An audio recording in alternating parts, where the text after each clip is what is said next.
life right, cause it can't miss. All about the game, that's a cold switch. Serving up the truth, call it ruthless. Tune in and get your fix from Blake and Vish Sports. That I kind of wanted to get into was the Indianapolis Colts. So obviously with them, Carson Wentz knew he's coming in starting for them, and he started off pretty good. Their record hasn't been the best. They're 2-4, tough loss against the Ravens on Monday Night Football, which was a fantastic game. But Vish, do you think the Colts are a sleeper and someone that people should put on their radar? No, I personally don't think so. I know Indianapolis' schedule is very favorable to close the season. I mean, you got Jacksonville twice, you got Houston once. Theoretically, that's 3 free wins, unless, maybe Trevor Lawrence makes a magic happen. He's been unbelievable the last few weeks. He looks like a future star at quarterback. He looks special, but we'll talk about Lawrence another day. I don't think Indianapolis is that good of a football team. I don't think they have a very good offense. I think their offensive line has struggled. Quentin Nelson coming back will obviously give them a huge boost. He's special, but I don't think they're that good. Carson Wentz has been playing a lot better than I expected. He was terrible last year. He's pretty good this year, so that's always a positive. Frank Reich's obviously a great coach. Jonathan Taylor is an excellent running back. There's no doubt about that. Michael Pittman is a very good wide receiver. I liked him before the draft, but I mean, with Paris Campbell hurt, T.Y. Hilton to me is on his last legs. I think there's some issues for them from all of those standpoints. But to touch on why I don't think, and obviously their defense, which started off the season playing poorly, has played a lot better. They've really picked it up and been very good the last couple of seasons. I don't have any doubts about that. They're definitely they had also a tough schedule to start the season. So all of these things are in place with the Colts, no doubt about it. I just think, I don't know. I didn't believe that much in Indianapolis before the season. I thought there would be one team that would make the playoffs from that division, and it would be Tennessee.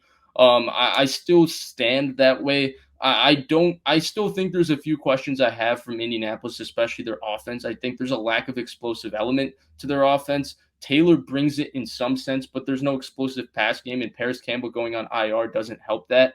So overall, I just look at the AFC. I look at the teams that I think can make the playoffs. Maybe Indianapolis can sneak in as a quote unquote sleeper, but I just don't know. And I don't know when the games become, a little more where Indianapolis has to win. And maybe they've been doing a good job not putting the games on Carson Wentz till now, and I think that's led to better play from Carson Wentz. But I do think Wentz is still showing shades of being erratic, which he's been his entire career, even when he was going to win the MVP. And I think that if they maybe put a little more on Wentz, we could see maybe Wentz, what he did last year. I don't know. I don't believe in Indianapolis, but hey, we might be sitting here 8 weeks from now, and I could be telling you, damn, Blake, you were so right about the Indianapolis Colts, and I was so wrong about them.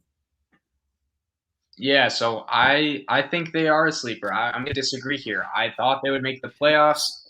I thought they'd win the AFC South. Now, they still could. They're a couple games back from the Titans. They barely lost to them earlier this year. But yeah, I mean, you mentioned, or I think the main reason is just Wentz has been really solid for them. Now, their O-line hasn't been particularly good.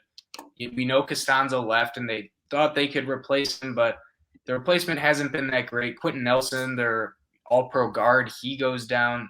That's hurting for them a little bit. And then obviously receiver, they just don't have the best receivers. It's kind of been that way, it seems like, the last 3 years. They rely on their tight ends and running back a little more than other teams, you could say.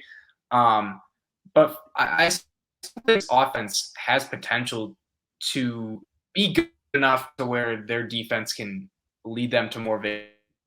And they started off poorly. You mentioned they've gotten better, similarly to the Vikings in that sort of way, start off slow, get better. And they do have uber talent on the defense. I mean, we mentioned Leonard. You talk about DeForest Buckner. We mentioned him earlier. You have an all-pro D tackle. That's a good combo right there. And I still think Eberflus is a good DC who could be potentially lined up for a head coaching job in the near future. And then I think Jonathan Taylor will pick it up. I really do believe that he's firmly grounding himself as a top 10 running back if he isn't already.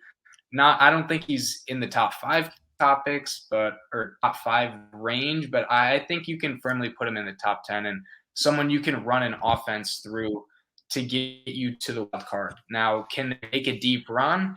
I'm not saying that. I don't believe that, but I do think this is a team that going in later into the season, we'll be wondering how they started off so slow, and why we didn't talk about them more.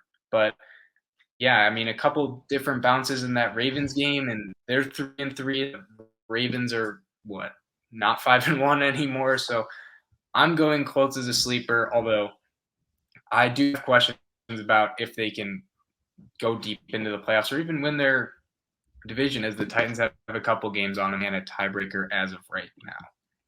Yeah, and part of the I do think a lot of those things are true. Like, Jonathan Taylor is very talented, and I agree with you. They do have talent on their defense, especially Leonard and Buckner, who are both very good. Though I do think Leonard's a tad overrated in terms of his ability in coverage. I think he can be had at times. I don't think he's at the level of a Kendricks or a Fred Warner there, but that's my personal opinion.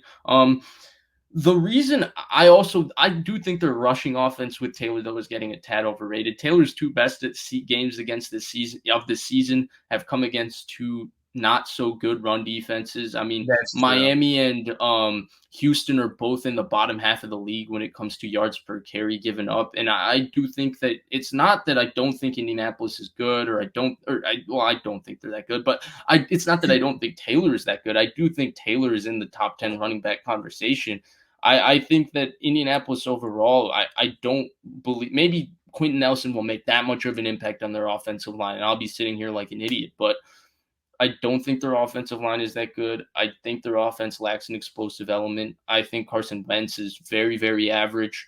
And that's how he's played right now, in my opinion. And I think while their defense is good, it's getting healthier. Their secondary is playing better. I still think their defense can be had, because as good as Eberflus is, I think Eberflus is also a little bit vanilla at times, and you can tendency Eberflus into what coverage he's going to play, and you can have some quarters beaters, you can have some cover 3 beaters, cover 2 beaters ready to go against that defense. I mean, Seattle did it to them week 1. Shane Waldron had a quarters beater, and they had Tyler Lockett for a deep touchdown pretty open. So overall, yeah, I mean, we'll see. I think you're right. Indianapolis could be a sleeper team, but in my opinion, they aren't. We'll find out.